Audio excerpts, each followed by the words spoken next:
अगर आप अपने रिटायरमेंट की प्लानिंग करना चाहते हैं तो ये वीडियो आपके लिए है। इस वीडियो में मैं आपको एक रिटायरमेंट कैलकुलेटर की मदद से 3 इजी स्टेप्स में कैसे आप अपनी रिटायरमेंट प्लानिंग कर सकते हैं वो बताऊंगा। वीडियो इंटरेस्टिंग होगी, एंड तक बने रहें। ये एक रिटायरमेंट कैलकुलेटर है जिसे मैंने एक्सेल पे बनाया हुआ है। इसमें स्टेप 1 में हम फैमिली के मंथली एक्सपेंसेस डालेंगे।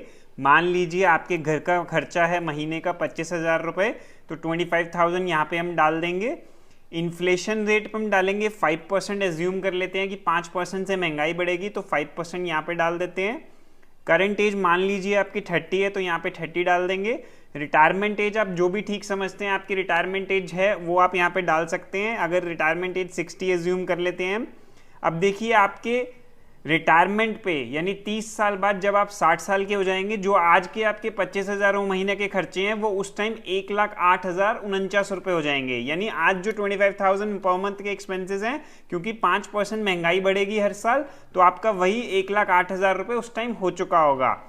अब स्टेप 2 में हम देखेंगे कि कितना रिटायरमेंट का कॉर्पस हमें इकट्ठा करना है, ताकि हम अपना ये जो 1,08,000 का महीने का हमारा खर्चा है वो हम इजीली अचीव कर पाएं।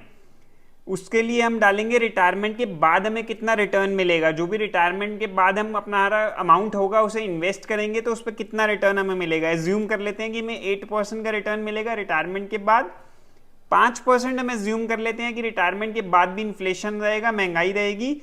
रियल रेट ऑफ रिटर्न अपने आप आ जाएगा, यहाँ पे हमें डालना नहीं है। 2.86% रियल रेट ऑफ रिटर्न है, यानी इन्फ्लेशन हटाकर नेट हमें ये रिटर्न मिल रहा है। ये यहाँ पर हमें कुछ डालना नहीं है, ये अपने आप आएगा। अब लाइफ एक्सपेक्टेंसी हमने डालनी है कि जब हम 60 साल के हो जाएंगे तो उसके बाद कितने टाइम तक हमें ये मंथली एक्सपेंसेस चाहिए। मान लीजिए हम 25 ईयर्स तक हम कहते हैं कि ये मंथली एक्सपेंसेस हमें चाहिए, तो देखिए हमारा रिटायरमेंट कॉर्पस निकल के आ जाएगा 2,32,01,042 का। ये अपने आप कैलकुलेट कर देगा इस शीट में। तो आपका रिटायरमेंट कॉर्पस निकल के आ गया 2,32,00,000 का। आपको इतना पैसा उस टाइम चाहिए होगा एट द एज ऑफ 60, जिससे आपके मंथली एक्सपेंसेस इजीली मीट होते रहें। अब हम देख लेते हैं कि कितना मंथली हम इन्वेस्ट करें ताकि ये 2,32,00,000 रुपए हम अचीव कर पाएं।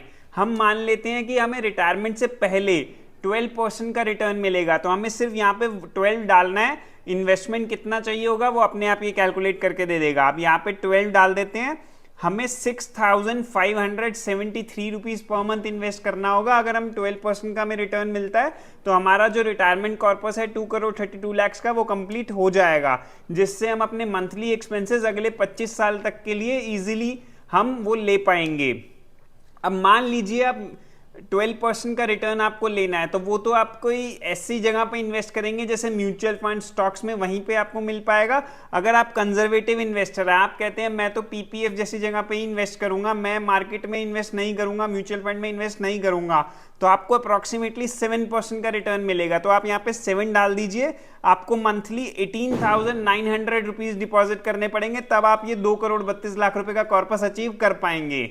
इस कैलकुलेटर की मदद से इन 3 इजी स्टेप्स से आप इजीली चेक कर पाएंगे कि कितना रिटायरमेंट कॉर्पस आपको चाहिए होगा, कितना आप मंथली इन्वेस्ट करें कि वो रिटायरमेंट कॉर्पस आपका पूरा हो पाए।